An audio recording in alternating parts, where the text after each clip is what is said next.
Good day everyone! So ito yung unang video natin para sa Theory of Structures ng new curriculum.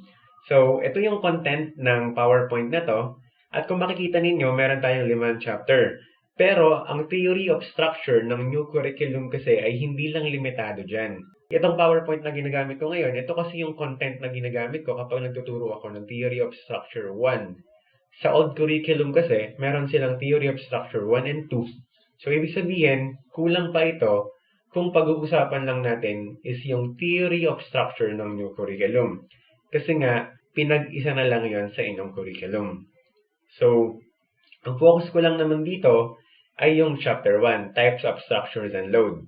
Under ng chapter 1, so meron tayong discussion about structural element, types of structures, loads on structures, and idealized structures. So, simulan na natin agad. So, itong nakikita nyo ngayon is yung bare na framing system. Ibig sabihin, kapag sinabi natin na structural, yan yung pinaka-mahalagang part ng structural. Sa structural kasi, meron tayong tinatawag na primary structural element, meron naman tayong tinatawag na secondary structural element. So, ang pinagkaiba lang ng primary at ng secondary, kapag ang secondary nagkaroon ng failure, hindi siya magkakos ng chain reaction na tinatawag. Ibig sabihin, kapag nagkaroon siya ng failure, possible localized lang yung mangyaring failure. Kapag primary structural element naman, sila naman yung element kung saan possible kapag nagkaroon sila ng failure, magkakaroon tayo ng chain reaction. Ibig sabihin nun, possible na itong column na to kapag nagkaroon ng failure, may papasa yung binubuhat niya dun sa katabi. So, possible magkaroon din ng failure yon. So, magpapasa-pasa yung failure until magkaroon tayo ng tinatawag na total collapse.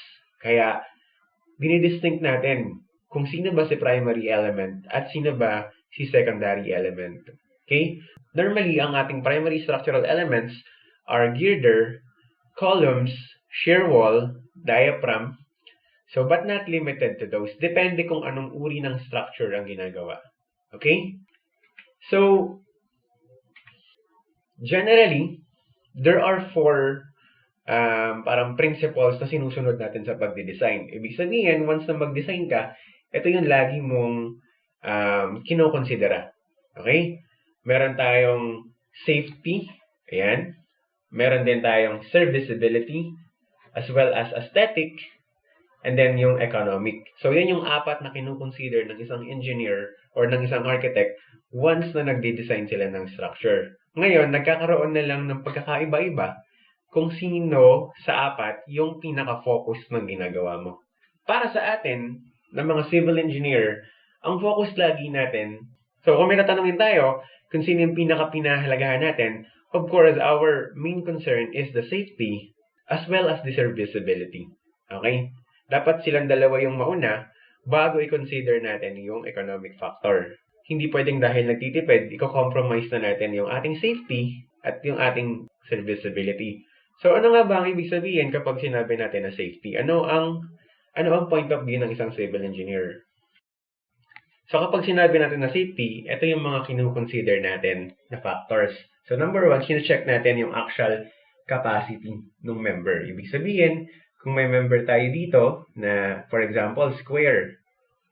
So, dapat yung compression or yung force na actual na ilalagay sa kanya, dapat kaya yun i-withstand ng member na to. Kumbaga, yung P capacity, dapat greater than dun sa applied. O, tawagin ko na lang na A.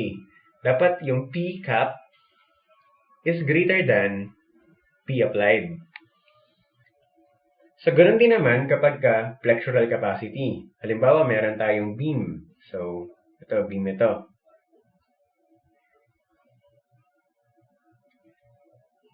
So, dito, dapat mas malaki yung capacity ng member kung ikukumpara dun sa applied na moment. Yung applied na moment, pwedeng in a form of distributed load.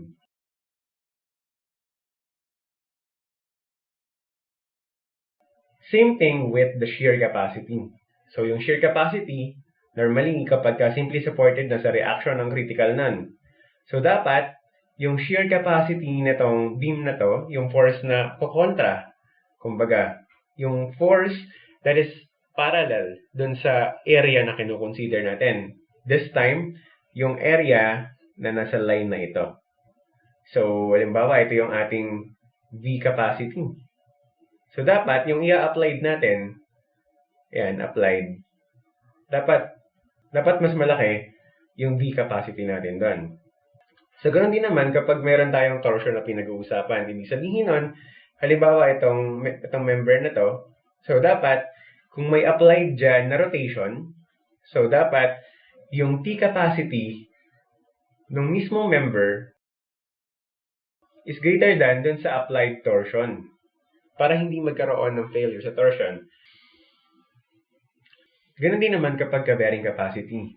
Dito, pag meron tayong dalawang object na pinagpatong, so inaalam natin kung ano yung contact stress dun sa pagitan nila at kung pasok ba yon sa kanilang capacity. So, madalas, in a form of B capacity, dapat greater than siya dun sa applied na nakalagay.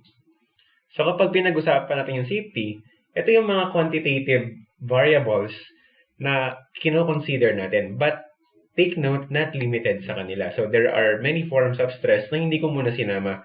Punta muna tayo sa tinatawag na simple stresses. So, sila-sila yon. Ngayon, so ano nga ba ang implication kapag yung capacity natin ay naging less than dun sa applied? So, simple lang. Kasi yung safety, under siya ng tinatawag natin na strength design. So, ibig sabihin, kina-check natin yung lakas ng member. So, kung naging less than yung capacity ng member dun sa in-applied sa kanya, we can assume na magkakaroon tayo ng failure ng member. Ibig sabihin, possible mag-burst. Kung yun ay compression, pwedeng pumutok. Yun kasi yung normal na nangyayari sa compression kapag sobrang taas na ng stress at hindi na kaya ng material. Kapag flexural naman, pwedeng magkaroon ng mga cracking. Tapos kapag nag-crack na, so doon na ngayon magiging excessive yung deflection. At pwedeng magkaroon ng total failure kung saan mapuputol talaga yung mismong beam. So yun yung mga aasahan natin kapag pinag-uusapan natin ang safety or in other words, strength. Ngayon, kapag serviceability naman ang pinag-uusapan natin, so deflection naman ang unang pumapasok dyan. So yung deflection is halimbawa, ito yung original orientation ng beam. So once nalagyan mo siya ngayon ng load, magkakaroon siya ng tinatawag natin na movement. So normally ang deflection ay vertical movement. So magkakaroon ng curve that will represent the elastic part of the beam. So, ito ngayon yung i-measure natin as deflection. Kumbaga yung Y movement na yun. So, isa pang pinag-uusapan kapag serviceability is yung side sway naman. So, yung side sway naman is more on a lateral movement. So, normally, sa frame naman yan ina-apply. So, ito yung frame. Once na mag-apply ka ngayon dyan ng stress or ng force, ina-expect natin na magkakaroon siya ng movement sa part na to. Yan. Tapos pwedeng magkaroon ng curvature dyan. But, the side sway is yung measure ng lateral distance ng galaw niya. Tawagin ko na lang na delta x. So, yun ang side sway.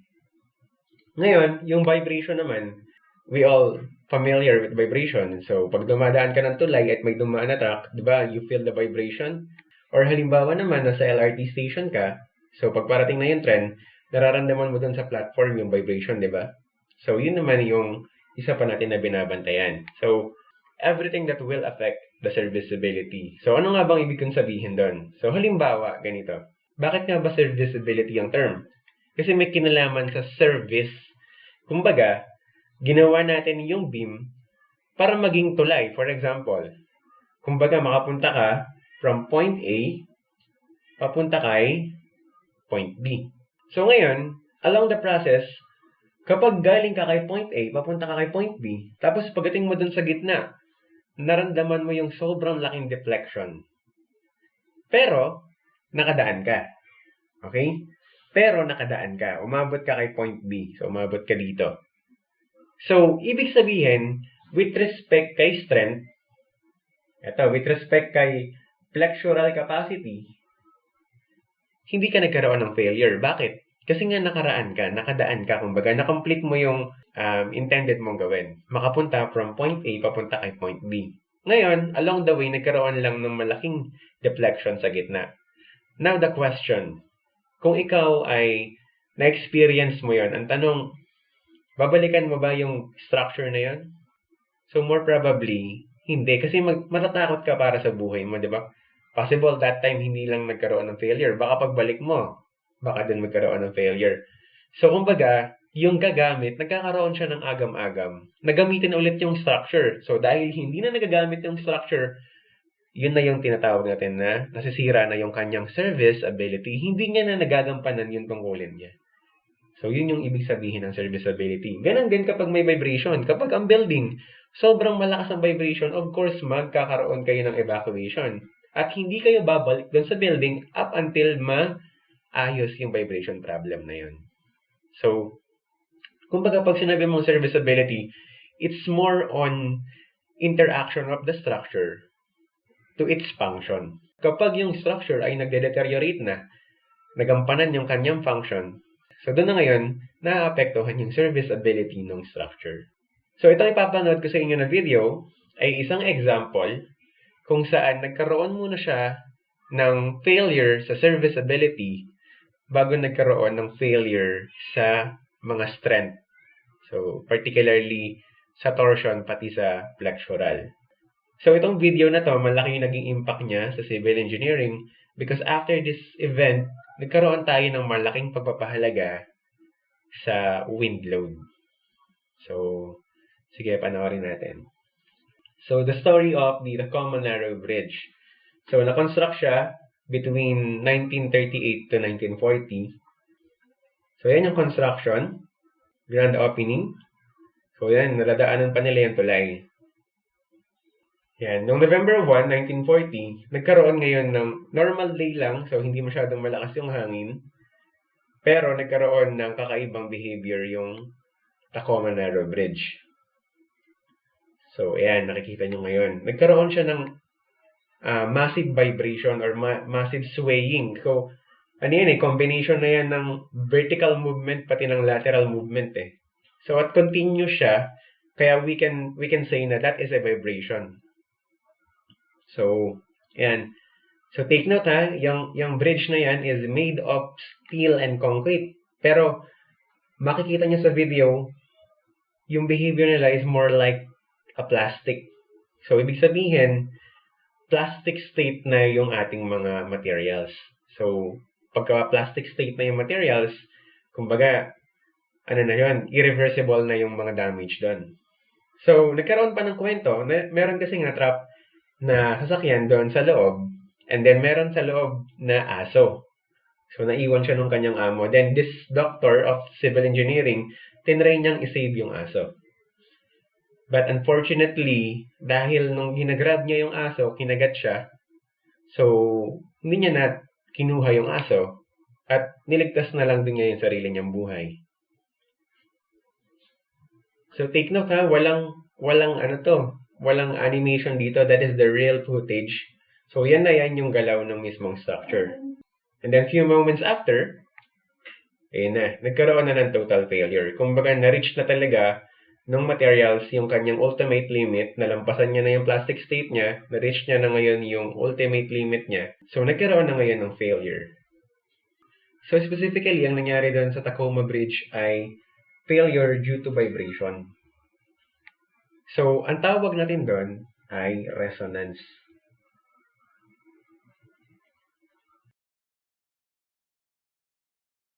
So, resonance is a very complex idea. So, sa madaling salita na lang, meron tayong tinatawag na natural frequency. Yan.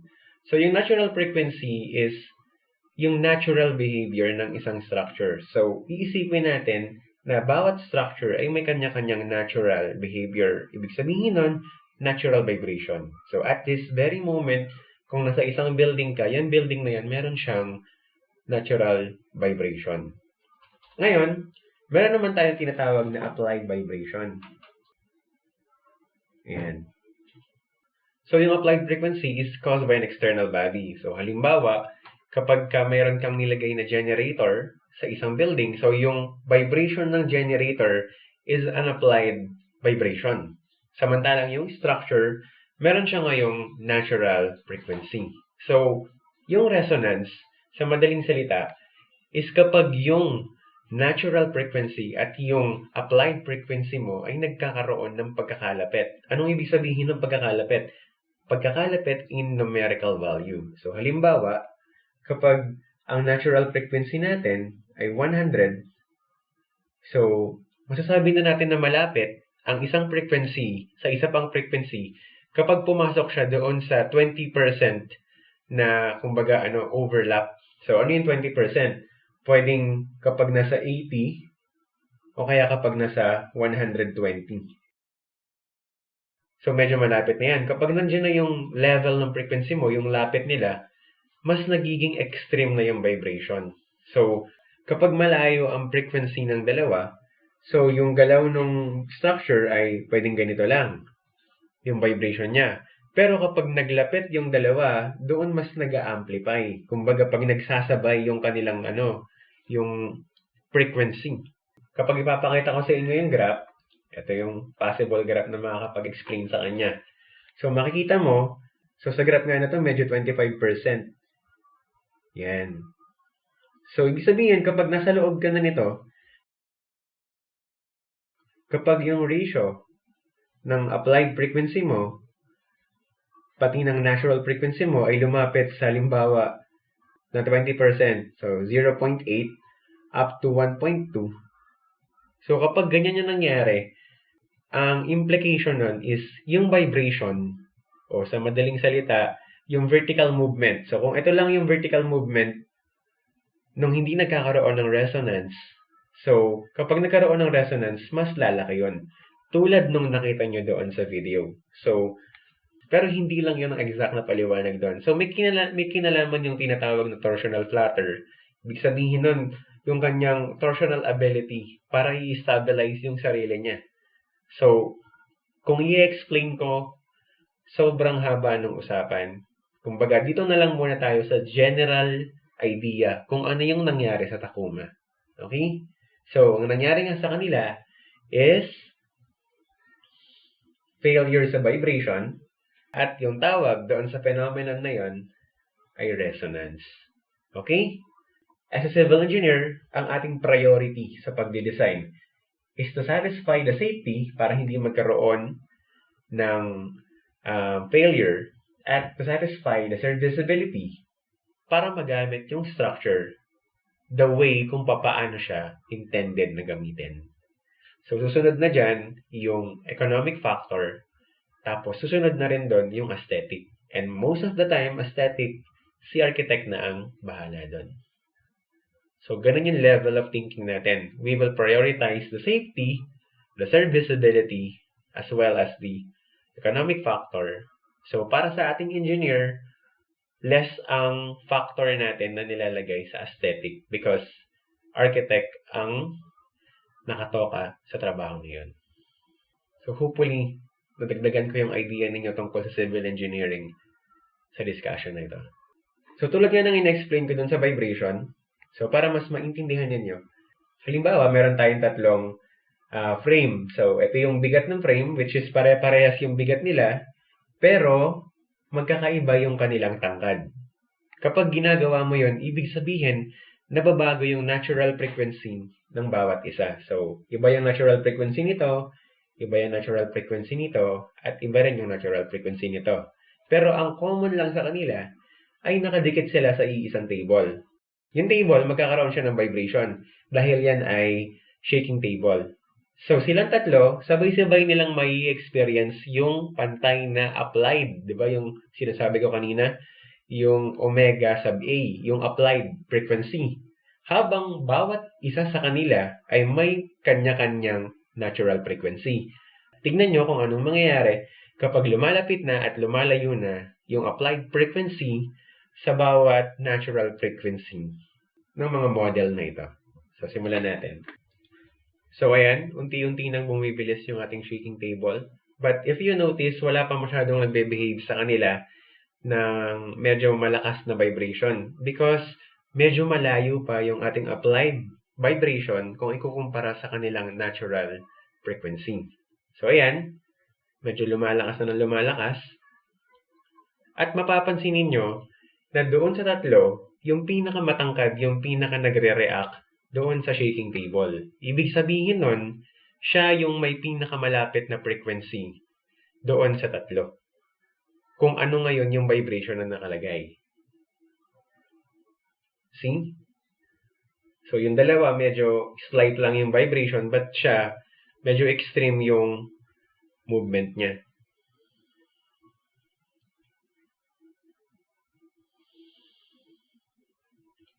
So, ibig sabihin, at 4 Hz, nagkaroon na siya ngayon ng resonance, kung saan yung applied frequency ay equal na sa natural frequency ng ating frame. Pero continuously, tumataas pa rin ng tumataas yung shaking. So, pataas pa rin ng pataas. So, 4.1, 4.2, 4.3.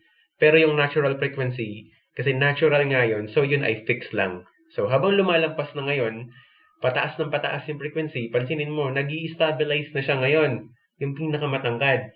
Ang nagre-react naman ngayon is yung nasa gitna. Ibig sabihin nun, yung frequency natin na applied ay medyo malapit na rin sa natural frequency ng nasa gitna.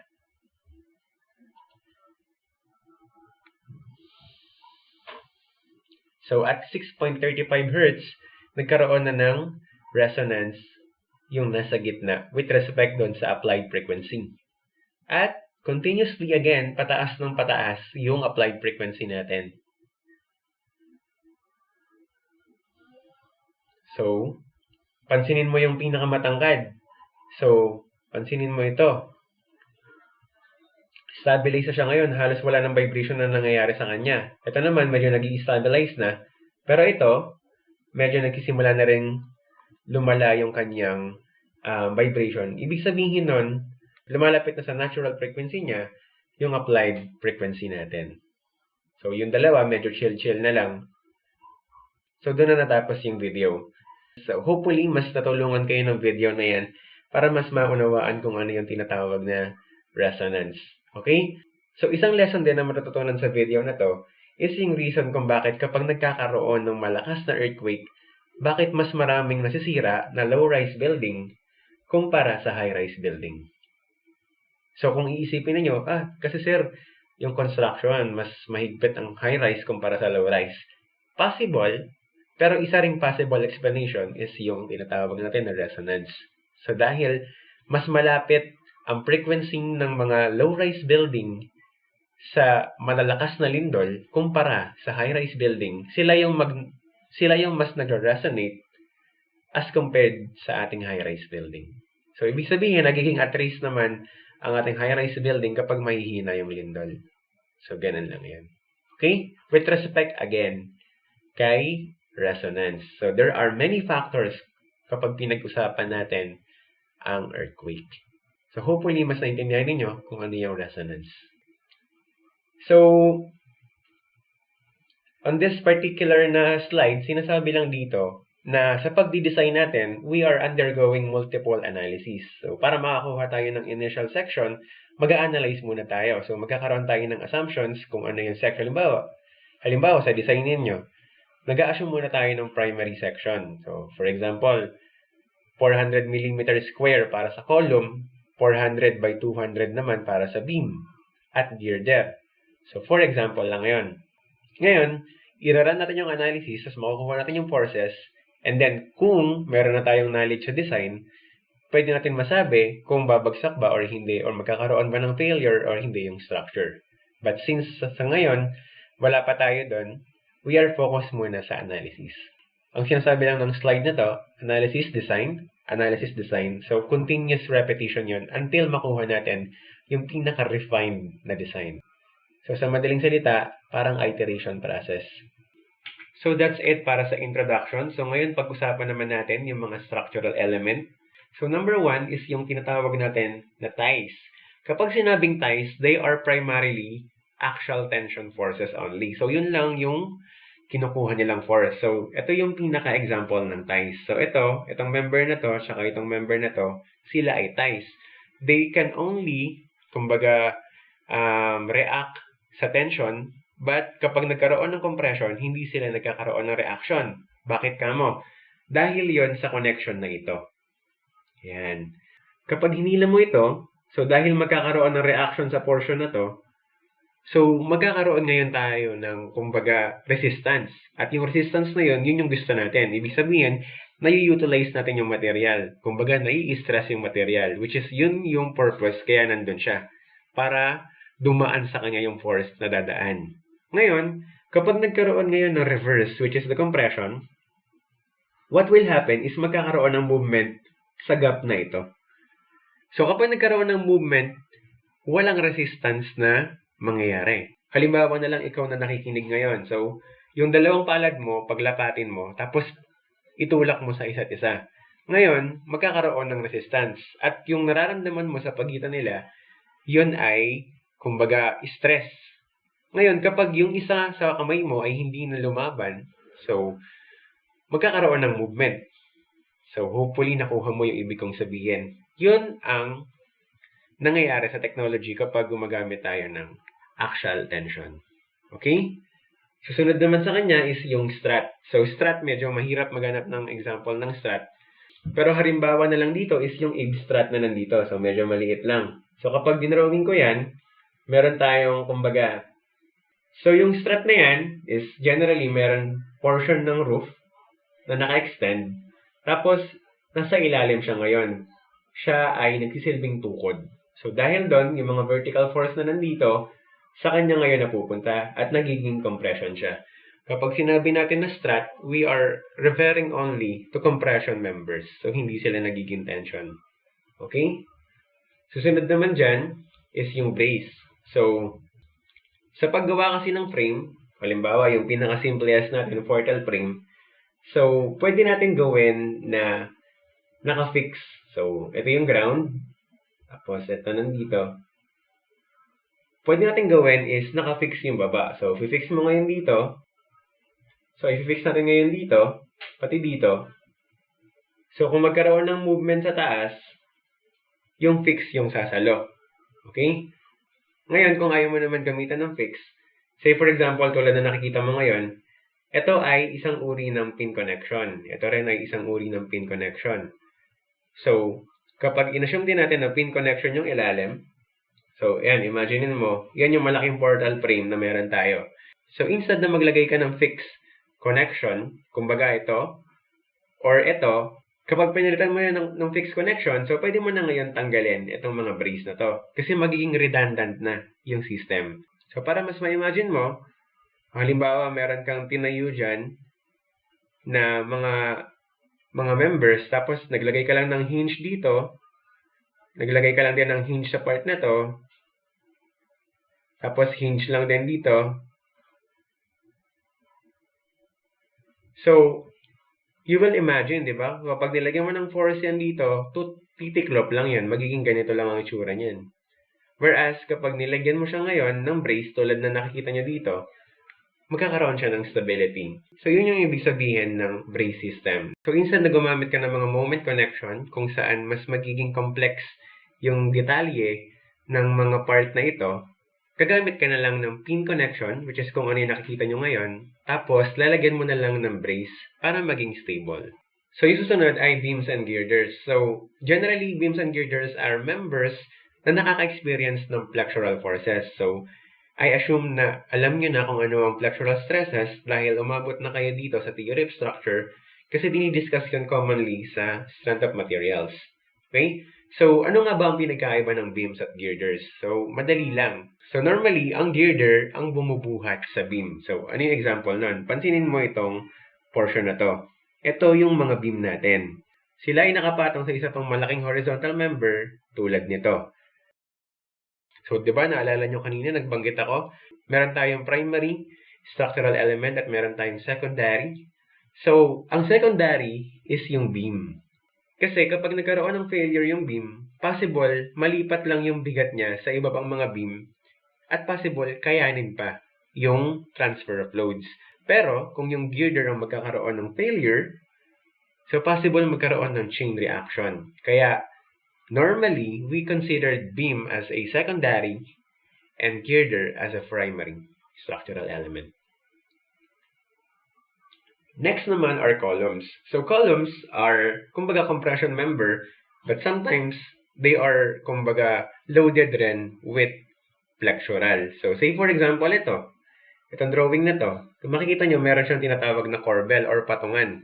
So kapag naglagay ka kasi dyan ng force, di ba nakikita nyo may distance yan mula sa centroid ng column na ito. So meron siyang distance na E. So kumbaga, bukod sa applied force P, meron pang moment M.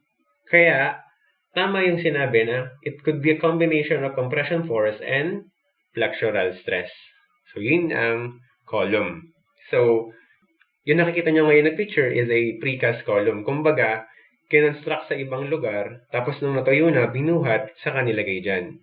So, kaya ang mapapansin niyo may mga corbel tayo. Kasi sa mga corbel na yan, halimbawa dito, dyan nilalagay yung isa pang beam. So, ipapatong dyan. Which is, obviously, yung isa pang beam ay precast rin. Kumbaga, kinonstruct nga sa ibang lugar, nung natuyo na, saka bubuhatin papunta dyan. Next is diaphragm. Diaphragms are yung mga tinatawag natin na shear wall. So, normally, shear wall ay nakalagay sa elevator o kaya naman sa stair ng isang building. So, ginagamit yon for lateral purposes. Kapag masyado na kasing mataas yung building, tapos column lang yung ginamit mo na resistance, halimbawa ito yung building mo, tapos column lang yung ginamit mo na resistance, so, malaki yung probability na magiging mataas yung vibration ng structure mo, especially doon sa taas. Kasi nga, yun yung pinakamalayo doon sa support. So, especially sa point na ito. Kaya, normally, kumukuha tayo ng makapal na part. So, yun nga, nilalagay natin madalas sa core, tulad ng elevator, pati ng mga stair. So, ginagawa natin parang ganito. Parang wall na buhos. So, yan, diaphragm yan. Kino-consider din na diaphragm yung slab. So, minsan may mga structural engineer na sinasama yan sa computation as a part of structural element. There are designs naman na hindi sila sinasama as a structural element. So, kapag sinama sila as a structural element, dun na, kino-considered sila as diaphragm. Kapag hindi naman sila sinama, ibig sabihin, kino-considered lang sila as a, kumbaga, pan-transfer lang ng load. So, kumbaga, yung tao tatapak sa slab, tapos yung bigat ng tao lilipat mula sa slab papunta sa beam. At yung bigat ng beam papunta sa girder. At yung bigat ng girder papunta sa column. So, yun yung point of view kapag hindi mo siya tinitignan as a structural member. So, ito naman, kanina elements lang. Dito naman, types of structure naman. Kumbaga, yung elements na pinagsama-sama, tapos ito yung kabuuan. Okay? As a system naman tayo. So, yung truss system, so huwag na tayong lumayo. Sana nakadaan na kayo sa Ayala Bridge. So, that is a truss system bridge. So, normally, gumagamit lang tayo doon ng mga members na hindi ganun ka lalaki yung section. Ayan o. Ibig sabihin nun, more on actual force lang yung kinukerry nila. Hindi sila nagkikerry ng flexural. So, normally, yung main member lang yung ina-assume natin na mayroong flexural stress. Next naman dito is yung cable, kung saan yung integrity ng buong bridge ay nakasalalay sa ating cable. So, yung bridge deck natin, yan, nakakapit siya ngayon sa mga tinatawag na hanger, yung vertical hangers na yon. Tapos yung vertical hangers, nag-transfer siya ng load, papunta ngayon dito sa ating main cable. Tapos yung main cable, ipinapasa niya yung load dun sa ating tinatawag na pylon. Itong matangkad na to, pylon ang tawag dyan. Unfortunately, itong picture na pinakita ko is a hybrid bridge. Ibig sabihin, combination to ng dalawang uri ng technology pagdating sa bridge. Kung mapapansin niyo, meron pa kasi siyang isang uri ng cable, meron pa siyang isang uri ng cable na diretso naman tumatama doon sa deck. So, kumbaga, itong bridge na nasa picture natin ngayon is a combination of suspension bridge and cable-stayed bridge. But anyway, ang stability ng bridge na to ay nakasalalay sa cable niya. So, lahat ng forces doon napupunta. So, ang cable is kumbaga pwede mong isipin, tulad ng ties, tension lang din ang kinakain. Sa arc bridge naman, so ayan, yung load na ilalagay dito, magiging compression naman ngayon sa mga members niya doon sa ilalim. So, magiging compression. So, kaya, kapag meron ka nakikitang arc, ang makikita mo ay concrete. Bakit? Kasi ang concrete ay maganda ang performance sa compression. Hindi naman ganun kaganda kapag tension ang pinag-uusapan. Kaya madalas, kapag tension members, bakal ang ginagamit natin, at kapag compression members, concrete ang ginagamit natin as much as possible. Tulad na nakikita nyo ngayon, dun sa compression part, concrete ang ginamit natin. So, ito yung ine-explain ko kanina. Kapag ayaw mong gumamit ng brace, kumbaga, sa portion na to, magkakaroon ka ng mga bakal dyan na nakaganyan, pwede mo ngayon gamitan ng moment frame. So, ano yung nagiging disadvantage nga lang? So, kailangan mong i-design na medyo matangkad to. Tapos, medyo maganda dapat yung connection. Kasi nga, yung connection niya kumakain ng moment. Kumpara, kapag ginawa natin yan na brace. Kapag binrace natin yan, hindi na moment connections yung mga nasa gilid niya.